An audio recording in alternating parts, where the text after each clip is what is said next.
Hey guys, welcome back to my channel. Today I'm going to talk about what a lot of people really struggle with, and that is how to balance travelling with working full time. So all of that's coming up in this video, but first, roll the titles.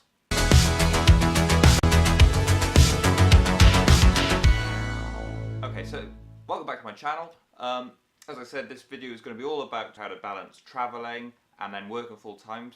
Something that a lot of us really struggle with, a lot of us want to do, or in a lot of cases need to do, because travelling is so good for the soul, it's so good for the spirit, just so good for everything really. Your mental well-being, it's amazing. So that's what I'm going to talk about in this video. So my first point, and the first thing that I think is often overlooked, is use your weekends. The world is so small now. You can jump on a flight and within 2 or 3 hours be at the south of Europe. You can be in Rome, you can be in Paris, So use your weekends. You can leave on Friday night, get on a plane that's no longer than, I'd say, 3 hours away. So make sure you're travelling within 3 hours, otherwise the journey will sort of be most of your weekend. You don't want that. So jump on a plane on a Friday night, 3 hours away. You can be in Rome, you can be in south of France, you can be in Spain, so you could perhaps have a weekend in Barcelona, something like that. Even just an hour or so away from London, you've got Copenhagen, places like that, some amazing cities that you can go visit. So yeah, jump on a plane on Friday night, have a lovely weekend away, and then fly back on a Sunday night. You've got a weekend away, you haven't used any of your holiday annual leave up, and you've got a holiday out of it. The second point is be a tourist in your own area. You don't have to go abroad. You don't have to go miles away. Go to the next town. Go an hour down the road. And if you go an hour down the road, just be a tourist. You'll explore things that you haven't seen before. Because usually in the area that you live in or you're brought up in, you don't really explore it that much. And I think that is a missed opportunity, because wherever you are, there's always great things to see, and sometimes things you don't even know are there because you've never really bothered to try and explore. And I'm just as guilty as that. And I come from Cardiff, and there's loads of great things to see in Cardiff, but half of them I haven't seen because I grew up there, I lived there, so why should I? So, and if you're going to get lost in your own area or somewhere like that, or an hour down the road, don't just to go for a day trip. You make a weekend out of it. Book a hotel, even if it's only an hour down the road. You can leave Saturday morning, book a hotel for Saturday night.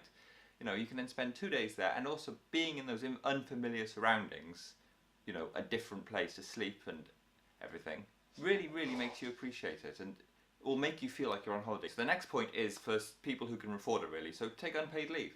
If you get, say, 28 days annual leave a year, and you want to take 30 days, or you're trying to work it around so you can take 32 or something, if you can afford to, take unpaid leave, because it's really trying to find that balance. It's trying to find what's important to you, So perhaps if you take that extra 2 days, I don't know, perhaps you get paid £50 a day, is that £100 for those 2 days more important than the experiences you'll get in those 2 days? And that's entirely your decision there. It's up to you to prioritise what you want, and if you can't afford £100, then that's fair enough.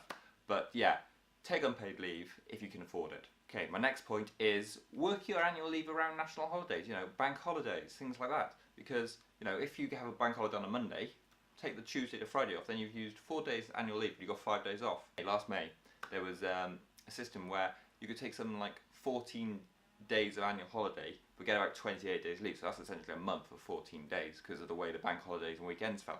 So, use your holiday wisely and, work out in advance. If I take a holiday there, perhaps I can get a few extra days for free just because there's bank holidays there, or national holidays, or especially around Christmas time, if Christmas falls correctly, you can get about 2 weeks off using about 4 days holiday. So my next point is, if this really depends on what company you work for, but if your company offers flexi days or loo days, then take advantage of them, use them. If you usually work in a 40-hour week, then perhaps get in an hour earlier in the morning, leave an hour later in the evening, do that 5 days a week, that's an extra 10 hours a week. So within 4 weeks, if you use flexi time, you should have built an extra week's holiday. Of course, this depends on each company. If you have loo days, then, if you got a chance to work on a Saturday, and you don't usually work on a Saturday, work on that Saturday, and then further down the line, you can use that day in lieu. So perhaps you might want just that extra day abroad or something. You've got that loo day backed up. Okay guys, so my last point is something that's very simple, but quite often people don't think about it or don't want to take that risk, and that's just ask. If you ask your boss, can I have up my annual leave by a day or two? I mean, he might say no, but if he says no, what have you lost? You've lost nothing. he might say yes, and you've gained 2 extra days holiday. So just ask, especially if you know your boss really well and you know possibly what he might say, or you know what his policies are. Quite often just asking will do it. So yeah, just ask. Of course, I appreciate that some professions such as teaching, it's quite difficult because you're told when your holidays are and you have to go in during term time. You don't get that option of being able to take holidays when you want. What I will say about that though is I know that some schools do a system where they have all their inset days during 1 week. You have your week's holiday, you have half term, and all the flights and hotels and everything go up in price then. But then some schools make sure that they put all their inset days into the next week. So instead of spreading them out 1 day every few weeks, they put them all into next week. So what happens then is the school closes for that week to children, so that the parents can then take their child on a cheaper holiday, because technically it's not half term, so the flights and hotel prices come down.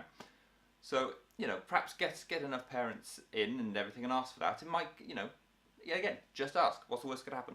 So guys, they're the systems I use to try and maximise my annual leave with working full time, because I love travelling and I love holidays. So they're the systems I use. So I hope you enjoyed that video, guys. Do you have anything that you use specifically to balance working full time with travelling? If so, don't forget to write it in the comments, because I'd love to hear it and hear your thoughts on it.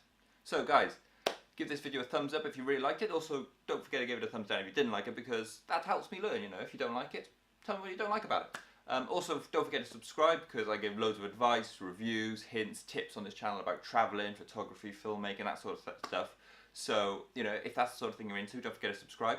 And I'll see you in the next video.